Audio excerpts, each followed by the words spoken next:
روزہ رکھا ہوا ہے، نفلی روزہ رکھا ہوا ہے. کہتے میں اور پریشان ہوا، میں نے فوری طور پہ سوال کیا کہ اب تو کدھر جائے گا؟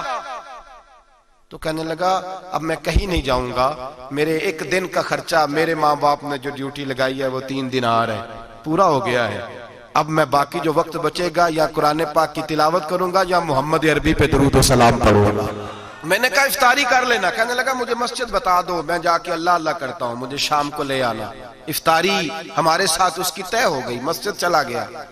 مغرب بعد لینے گیا تو کہنے لگا عشاء کے بعد آنا. اب تو میں نے پانی سے افطار کر لیا، کھانا کھانے جاؤں گا تو جماعت رہ جائے گی. کہتے ہیں عشاء کے بعد میں لایا، اس کو کھانا کھلایا. رات گہری ہو گئی تو میں نے کہا تو سو نہیں جاتا؟ کہنے لگا کوئی عرض نہیں، کبھی دور مزدوری کرنے نکل جاؤں تو رہ بھی جاتا ہوں، گھر والوں کو پتا ہے. کہتے میں نے مسافر خانہ کھولا، یوں سمجھیے ڈرائنگ روم بیٹھک میں نے کھولی، اس کو سلا دیا. میں اور میری بیوی اپنی معذور بیٹی کو روٹی دینے گئے اور ہم نے جا کے اس کو کھانا کھلایا جو ٹانگوں سے معذور تھی، اور ساتھ کہا کہ بیٹی آج بڑا پرہیزگار جوان ہمارا مہمان ہے، آج چڑھتی جوانی اور تقوی کی روشنی اس کے چہرے سے چمکتی ہے. کیا بات ہے، بڑے ہی اچھے گھرانے کا تربیت یافتہ ہے. کہتے ہیں بچی کو کھانا کھلا کے لوٹے، اپنے کمرے میں سو گئے، بیٹی اپنے کمرے میں لیٹ گئی. ترس گئے تھے کہ بیٹی قدموں پہ چلے. تہجد کا وقت ہوا تو دروازے پہ دستک ہوئی. بڑی بے چینی کے ساتھ اٹھے میاں بیوی، کون ہے؟ بیٹی کی آواز آئی ابا جی دروازہ جلدی کھولیں. کہتے ہیں کلیجے پھٹنے لگے، ذہن بکھرنے لگے. سوچے ہیں کہ وہ 2-1 منٹ ہمارے اوپر پہاڑ بننے لگے. دروازہ کھولا تو وہ بیٹی جس کے لیے ترس گئے تھے کبھی چلے گی، وہ اپنی ٹانگوں پہ کھڑی ہے. کبھی دوڑ کے ادھر جاتی، کبھی دوڑ کے ادھر آتی. بیٹیاں پریشانی کا فون کر دیں تو پھر بھی آنسو نکل آتے ہیں، اور بیٹی گھر میں خوشی آ جائے تو پھر بھی ماں باپ رو کے ہی شکر ادا کرتے ہیں. ان کے لیے روتے ہی رہتے ہیں. کہتے میں تڑپ گیا. بیوی بھی رونے لگی، بیٹے یہ کیا ہوا؟ ہم تو مایوس ہونے لگے تھے معاذ اللہ کہ اب تو ٹھیک نہیں ہوگی، کیا ہوا؟ کہنے لگے ابا جی اماں جی آپ نے بتایا نا نیک جوان آیا ہے، نیک آیا ہے. تو میں آپ چلے گئے تو میرے دل میں خیال آیا اے اللہ اگر وہ واقعی نیک ہے تو اس کے صدقے مجھے شفائی عطا فرما دے. یا ایھا الذین آمنوا اتقوا اللہ وابتغوا الیہ الوسیلہ، اے اللہ صحت ہی دے دے.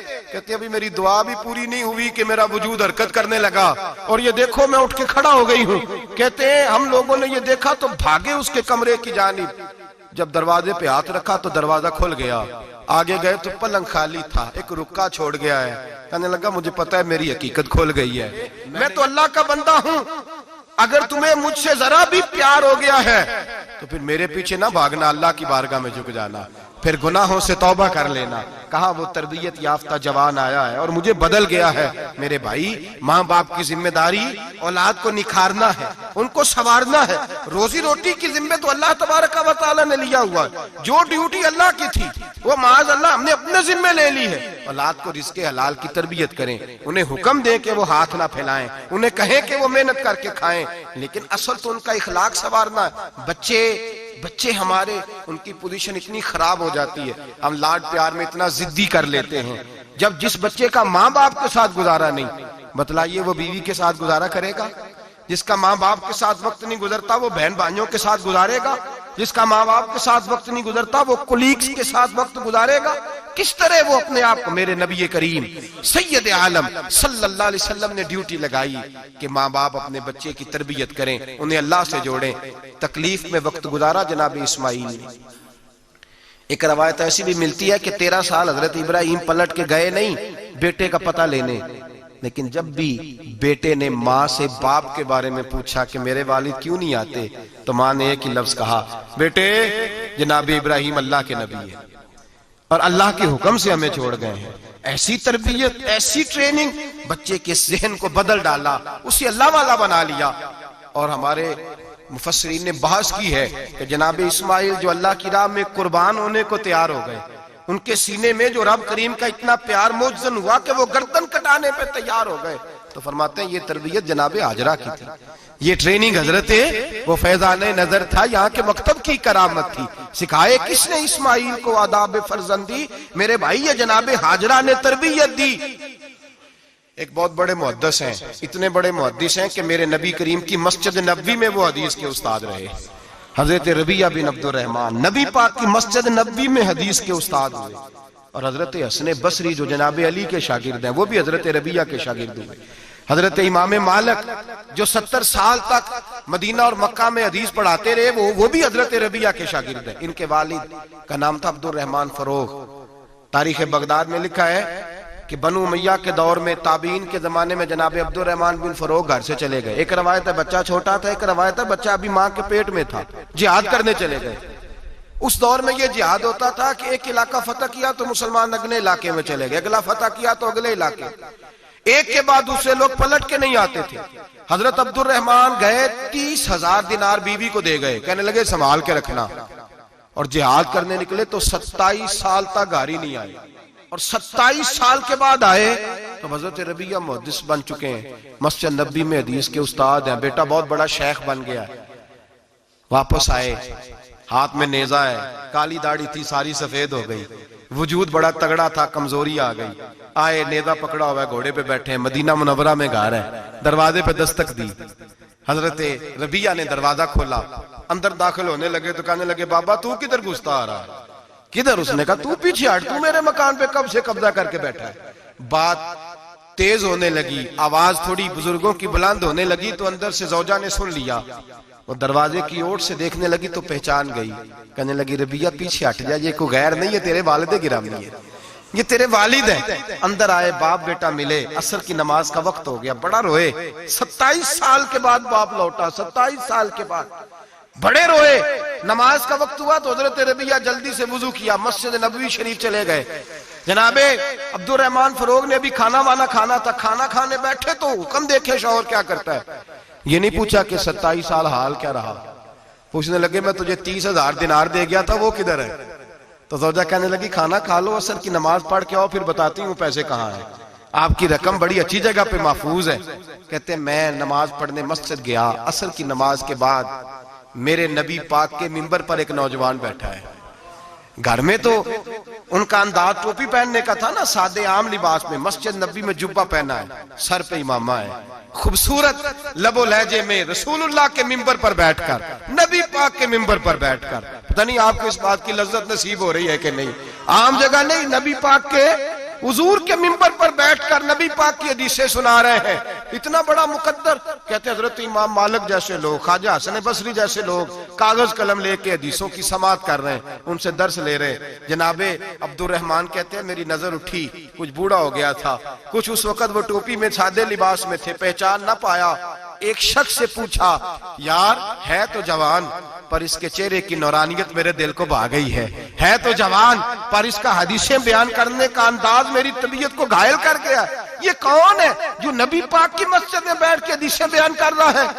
تو کہتے ہیں امام مالک کہنے لگے بابا جی چپ کر جاؤ, ہمارے استاد کے بارے میں اونچے لب و لہجے میں بات نہ کرنا, دیکھتے نہیں کتنے کتنے لوگ بیٹھے ہوئے خاموشی سے. تو میں نے کہا مجھے بھی تو بتا دو نا ہے کون. تو کہنے لگے کوئی عبد الرحمن فروغ نام کے بزرگ ہیں, یہ ان کے بیٹے ہیں, ربیہ نام ہے. کہتے ہیں جب لفظ کہے تو میرے آنسو چھلک کے باہر آئے اور میں حضور کی مسجد میں گر گیا اور رونے لگا کہ یہاں اور میرے رسول پاک سید عالم صلی اللہ علیہ وسلم کے منبر پر اور میرا بیٹا. کہتے ہیں میں تڑپ کے گھر گیا اور گھر جا کے میں نے اپنی بیوی کو جب دیکھا تو میرے آنسو نکل گئے. میری بیوی سمجھ گئی کہ یہ میرے محدث بیٹے کو دیکھ آیا ہے. کہتے ہیں بیوی رو کے کہنے لگی میں نے آپ کے 30,000 دینار آپ کے بیٹے کو مصطفیٰ کریم کی حدیث کا استاد بنانے میں خرچ کر دیے. میں نے وہ 30,000 دینار خرچ کر دیے, 30,000 دینار آپ کا بیٹا میں نے. تو کہتے ہیں میں اپنی بیوی کی طرف دیکھنے لگا, میں نے کہا قربان جاؤں, میں اگر اللہ کے دین کے رستے میں تھا تو نے میرے ساتھ نیکی کی ہے, میرا بیٹا بھی دین کے رستے پہ لگا دیا. میرے بھائی اللہ سے جوڑا, اللہ سے جوڑا. ان لوگوں نے اپنی اولادوں کو رب کریم والا بنایا, ان لوگوں نے اپنی اولادوں کو.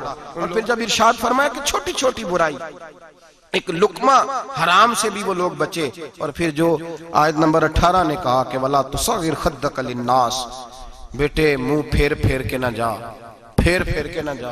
اگر آپ ناراض نہ ہوں تو ہم تربیت دیتے ہیں, کہتے ہیں اس بچے کے ساتھ نہ پھرا کر, یہ غریب ہے, اس کے ساتھ نہ پھرا کر. وَلَا تَمْشِ فِي الْأَرْضِ مَرَحًا, حضرت لقمان بیٹے سے کہتے ہیں منہ پھیر پھیر کے لوگوں سے بات نہ کر اور اکڑ اکڑ کے نہ چل. إِنَّ اللَّهَ لَا يُحِبُّ كُلَّ مُخْتَالٍ فَخُورٍ, اللہ کو وہ پسند ہی نہیں جو اکڑ اکڑ کے چلے اور اترائے. ابھی بھی رواج ہے, کہتے ہیں دوستی لگانا تو اپنے برابر کے دوستوں سے، ایسے نہ وہ ہمارا سٹیٹس ہی نہیں، ابھی بھی وہ فرق، جو تو سید بھی ہو، مرزا بھی ہو، افغان بھی ہو، تم سبھی کچھ ہو، بتاؤ کہ مسلمان بھی ہو۔ عاجزی کا درس دیا اپنی اولاد کو، عاجزی کا، ان کو ادب سکھایا، ان کو انکساری سکھائی، لوگوں کے اندر مل بیٹھنے کا درس دیا۔ جو آدمی انکساری والا ہوتا ہے، عاجزی والا ہوتا ہے، یوں سمجھو اسے شہد لگا ہوا ہے، دنیا خود اس کے پیچھے بھاگ بھاگ کے آتی ہے۔ جو سب کے ساتھ اس نے سلوک کرنے کا عادی ہوتا ہے، لوگ اس کے گرویدہ ہو جاتے ہیں۔ لیکن جس آدمی کو آپ اکڑنا سکھا دیں، جس بچے کو آپ کہیں بس تو ہے اور کوئی بھی نہیں، اس کی اپنی زندگی بھی اس کے لیے پریشانی والی ہو جاتی ہے۔ میرے نبی رحمت سید عالم صلی اللہ تعالی علیہ وآلہ وسلم نے ارشاد فرمایا، کسی باپ نے اپنے بیٹے کو جو سب سے اچھا تحفہ دیا ہے وہ یہ ہے کہ اس نے اپنے بچے کو اچھا ادب سکھا دیا ہے، اپنے بچے کو اچھا۔ حضرت لقمان کہتے ہیں بیٹے منہ پھیر پھیر کے باتیں نہ کرنا، زمین پہ اکڑ اکڑ کے نہ چلنا، اللہ کو اکڑنے والے لوگ پسند۔ ہارون رشید نے امام نسائی کی ڈیوٹی لگائی کہ میرے بیٹے کو حدیث پڑھائیں گارا آ کے، تو امام نسائی کہنے لگے یہ نبی پاک کا دین ہے، یہ میں اس کو رسوا نہیں کر سکتا، جس نے پڑھنا ہے میرے پاس آ کے پڑھے، اور جہاں سب بچے بیٹھتے ہیں وہیں پڑھے۔ ہارون رشید کہنے لگا حضور آپ کیا سمجھتے ہیں، میں نے بھی تو آپ کو آزمانے کے لیے یہ جملہ کہا تھا، یہ وہیں آ کے پڑھے گا جہاں سارے غریبوں کے بچے پڑھتے ہیں۔ اب تو روز استاد کٹہرے میں کھڑا ہوتا ہے، اسکول کے استاد کا تو مجھے نہیں پتا، پہلے مدرسے کا استاد تو روز بیچارہ ہاتھ باندھ کے چودھری صاحب نے کہنے سے میرے منڈے نو مارے، تو 8,000 کا مولوی ہے اور میرا بیٹا تو 8,000 کے روز گول گپے کھا جاتا ہے، میرے بیٹے کو تو نے مارا ہے، تجھے اپنی حیثیت کا پتہ ہے؟ روز استاد کٹہرے میں کھڑا ہوتا ہے۔ بچے فری میں، مفت میں، حافظ جی مفت میں حفظ کراتے ہیں، خدا جانے محترم کتنی مشکل سے ادارہ چلاتا ہے، اور بچے کے ماں باپ آ کہتے ہیں بلاؤ مولوی صاحب کو، اس کی طاقت کیسے ہوئی میرے بچے کو مارا ہے؟ وہ مولوی وہ جو کل دانے لینے آیا تھا وہ آج میرے بچے کو مارے گا؟ یہ رویہ ہے ہمارا۔ ہارون رشید بادشاہ نے اپنے بیٹے کو امام نسائی کے پاس پڑھنے بٹھایا۔ ایک دن حضرت کہاں لوگ کہتے بس بس بیٹا ٹھیک ہے، سیدھا سیدھا تو دین سیکھ کے آیا، ایسے کسی درویش کا مرید ہونا اور کسی عالم کی نوکری کرنا، اب تو بالکل ٹھیک ہے، پیر اساں بھی رکھے نے، یہ کہ تیرا طریقہ ہے، تو پیچھے ہی لگ گیا ہے، یہ کس طرح کا تیرا رویہ ہے؟ ہارون رشید بادشاہ، ہارون رشید وقت کا مطلق العنان بادشاہ، امام نسائی ان کے بیٹے کے استاد ہیں، امام نسائی رحمت اللہ علیہ کے پاس بیٹا پڑھتا ہے۔ ہارون رشید گزر رہا تھا تو بیٹا وضو کرا رہا ہے، شہزادہ وضو کرا رہا ہے استاد جی کو، اور پیر دھلا رہا ہے۔ ہارون رشید گھوڑے سے گزرا تو اس نے دیکھا خانقاہ کے باہر، مدرسے کے باہر استاد جی وضو کر رہے ہیں اور بیٹا وضو کرا رہا ہے، سراہی پکڑی ہے، لوٹا پکڑا ہے، استاد جی پیر دھو رہے ہیں۔ ہارون رشید غصے سے اترا، ساتھ بہت سارے سپاہی تھے، انہوں نے کہا کہ یہ مولوی کو مارے گا، مولوی کو مارے گا کہ تو کس طرح میرے بیٹے سے یہ کام کاج کرا رہا ہے؟ کہتے نیچے اترے اور ہارون رشید نے جا کے نا زور سے ایک تھپڑ اپنے بیٹے کے چہرے پہ مارا۔ بیٹا کہنے لگا ابا جی میری غلطی کیا ہے؟ فرمانے لگے تجھے پتہ ہی نہیں تو کس شخص کے پاس پڑھتا ہے؟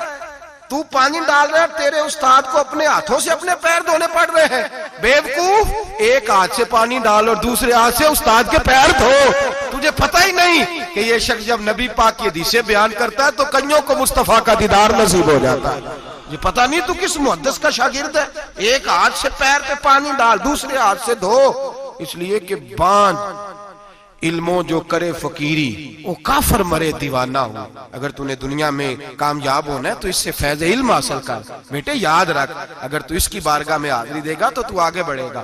حضرت عمر بن عبدالعزیز کتنا بڑا شخص ہے، ثانی عمر کہا گیا، ثانی عمر کہا گیا۔ حضرت عمر بن عبدالعزیز رحمت اللہ علیہ، حضرت صالح بن کسان ایک محدث تھے مدینے کے، ان کے شاگرد تھے۔ بچوں کو ہم آج ہی کہاں بچے ادب کرتے ہیں، اساتذہ کہاں ادب کرتے؟ ایک اسٹوڈنٹ مجھے کہنے لگا جی ہم ادب کرتے تھے جب تک استاد ٹیوشن نہیں لیتے تھے، اب استاد بھی تو ٹیوشن لے کے پڑھاتے ہیں۔ اور میں نے کہا خدا کے بندے کیا دے سکتا ہے تو استاد کو؟ حضرت علی فرماتے ہیں جس نے ایک لفظ پڑھایا مجھے گلی میں کھڑا کر کے بیچ بھی سکتا ہے، تو نے قیمت کیا ڈالی ہے؟ استاد کچھ بھی کر لے، استاد نے تو استاد ہی رہنا ہے نا میرے بھائی، لیکن وہ لب و لہجہ ہمارا موجود ہے۔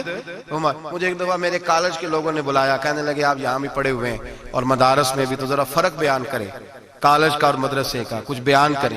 میرے ٹیچرز بھی تھے بہت سارے، تو میں نے کہا معذرت کے ساتھ یہاں تو بڑا مشکل ہو جائے گا بات کرنا، لیکن ایک جملہ میں نے مدرسے اور کالج میں ایک فرق محسوس کیا ہے، ہمارا مدرسے کا طالب علم آج بھی ہمارے جوتے اٹھا کے آگے رکھتا ہے، وہ آج بھی استاد کی موٹر سائیکل کو ٹاکی مارتا ہے، آج بھی صاف کرتا ہے، ہمارا مدرسے کا طالب علم آج بھی استاد کو پشت نہیں کرتا، لیکن کالج کا طالب علم پوچھتا ہے اسلامی اتلا آیا ہے، انگریزی والا آیا ہے؟ میں نے کہا اس کے تو لب و لہجے میں ادب نہیں ہے۔ اس لیے میں نے دونوں جگہ وقت گزارا تو میں سمجھا ہوں بڑے حالات خراب ہیں مدرسوں میں بھی۔ اب وہ کیفیت نہیں رہی جو بزرگوں کی تھی، لیکن پھر بھی اگر ادب ہے تو مدارس میں ابھی بھی ہے، ابھی بھی خانقاہوں میں ادب ہے، یہاں ابھی بھی خیر کی توقع موجود۔ وہاں سے تو رخصت ہو گیا، وہاں تو معاملہ اور طرح کا ہو گیا الا ماشاءاللہ۔ حضرت عمر بن عبدالعزیز جناب صالح بن کیسان کے پاس پڑھتے تھے، اسٹوڈنٹ تھے، اور پھر بعد میں آپ ان کے مرید بھی ہوئے، باقاعدہ درس لیتے تھے طریقت کا۔ حضرت جناب صالح بن کیسان کے پاس تعلیم تھی، ان کے والد جناب عبدالعزیز اس وقت مصر میں بہت بڑے تاجر تھے، جناب عمر بن عبدالعزیز کے والد۔ تو ان کے پاس چھوڑ گئے، کہا میرے بیٹے کی صرف ان کو دین نہ پڑھانا، اس کی روحانی تربیت بھی کرنا۔ ایک دن استاد جی نے عصر کی نماز کا سلام پھیرا تو حضرت عمر بن عبدالعزیز کھڑے ہو گئے، ایک رکعت ان کی رہتی تھی پیچھے، تو آپ نے نماز کے بعد بلایا اور بڑے میٹھے لب و لہجے میں کہا عمر کیا بات ہے تیری ایک رکعت رہ گئی؟ تو کہنے لگے استاد جی میں کنگھی کر رہا تھا، شیشے کے آگے کھڑا تھا، تو آئینہ دیکھتے دیکھتے بال سوارتے سوارتے مجھے پتہ ہی نہیں چلا، جب آیا ہوں تو لیٹ ہو گیا۔ حضرت صالح بن کیسان رحمت اللہ علیہ نے ان کے والد کو مصر میں خط لکھا، فرمایا آپ کا بیٹا میری پوری فرما برداری نہیں کرتا، کل کو مجھے نہ کہنا تربیت صحیح نہیں ہوئی۔ آج فلاں تاریخ کو اس نے ایک رکعت پوری چھوڑ دی ہے جماعت کے ساتھ، اس لیے کہ وہ کنگھی کر رہا تھا بالوں کی، پوری رکعت چھوڑ دی ہے۔ ابا جی بہت بڑے تاجر تھے، پر انہوں نے یہ نہیں کہا کہ مولوی تو پاگل ہو گیا، اس کو تو پتہ ہی نہیں کیا ہو گیا، ابھی بچہ ہو جائے گا سیانا، کوئی بات نہیں ٹھیک ہو جائے گا۔ حضرت عبدالعزیز نے وہاں سے ایک شخص بھیجا، پیسے دے کے گھوڑا دے کے، فرمایا مدینے جاؤ، اور سیدھا مدینے آیا۔ حضرت عمر بن عبدالعزیز کو گھر سے اچکا، بلایا نہیں، زبردستی پکڑا، اچک کے گھوڑے پہ بٹھایا، حجام کی دکان پہ لے گئے، فرمایا اس کی ٹینڈ کر دو، نے بال کاٹ دیے اور بال کٹوا کے سیدھے حضرت صالح بن کیسان کے پاس لے گئے، کہنے لگے حضور یہ خاتا ہے اس کے والد کا، میں نے اس کی ٹینڈ کرا دی ہے، جس بالوں کی وجہ سے اس کی جماعت رہ گئی تھی میں نے وہ بال ہی ختم کر دیے۔ تو اس کے والد کہتے ہیں آپ ذرا سے بھی بات، ایک ذرہ برابر بھی بچے کے اندر ہم کوتاہی برداشت، ہم اسے سنوارنا چاہتے ہیں، معاشرے کو دینا چاہتے ہیں، ہم ایک خوبصورت انسان بنانا چاہتے ہیں۔ تو حضرت لقمان کہنے لگے بیٹے تو چہرہ رخسار بدل کے لوگوں سے بات نہ کر، اکڑ کے نہ چل، اس لیے کہ اللہ کو اکڑنے والے پسند۔ تو کیا کر وقصد فی مشی کا وغضض من صوتک، درمیانی چال چل، آواز کو پست رکھ۔ ہم اپنے بچوں کو میانہ روی کا درس نہیں دیتے۔ اگر کسی کے پاس بہت زیادہ پیسے ہیں تو وہ بس کہتا ہے میرا بیٹا، میں نے سارے لاڑ دیکھے ہیں، میں نے ہر خواہش پوری کی ہے، یہ تو کوئی عقل مندی کی بات نہیں۔ ضرور خواہشات پوری کریں، اگر ہیں تو کنجوسی کرنے سے منع کیا نبی پاک صلی اللہ علیہ وسلم، لیکن بچے کو معتدل رکھیں، اسے دھوپ اور چھاؤں دونوں کا پتہ ہونا چاہیے۔ اگر زمانے میں کبھی کڑی دھوپ آ جائے تو اسے اندازہ ہو کہ میں نے یہاں کیسے کھڑے ہونا ہے، اس کو درمیانہ اور میانہ روی کا اسے درس دیں، اسے پتہ ہو، وہ نرم دل بھی ہو اور برائی کے مقابلے میں ڈٹ جانے کی طاقت بھی رکھتا ہو۔ بچے کو درمیانہ رستہ، میرے نبی کریم علیہ السلام نے فرمایا ما عالم نقتصد، جو درمیانی چال چلتا ہے وہ کبھی تنگ نہیں ہوتا، اور خیر الامور اوسطھا، سب سے بہترین رستہ وہ ہے جو درمیانہ ہوتا ہے، جس میں افراط و تفریط نہیں ہوتی۔ بچوں کو درمیانہ پن سکھائیں، ان کے لب و لہجے کے اندر ایسا مزاج پیدا کریں کہ جس کے اندر وہ اپنی دنیا کے اندر بڑے سنور کر، بڑے نکھر کر وہ ترازو لے کے نکلیں تو وہ پورے عدل کے ساتھ اپنی زندگی گزاریں۔ اور فرمایا وغضض من صوتک، آواز کو پست رکھ، چلا کے نہ کبھی بچوں سے بات کریں اور نہ کبھی بچوں کی بات سنیں۔ بچوں کے لب و لہجے میں ٹھہراؤ ہونا چاہیے، ان کی آواز کا بھی ادب ہے، ان کی آواز، ان کو بولنے کا بھی ڈھب سکھائیں، ان کو بتلائیں کہ تم نے گفتگو کیسے کرنی ہے۔ اس لیے کہ ارشاد فرمایا ان انکر الاصوات لصوت الحمیر، بے شک سب سے بری آواز گدھے کی آواز ہے۔ اللہ سمجھنے کی توفیق عطا فرمائے۔ آخر دعوانا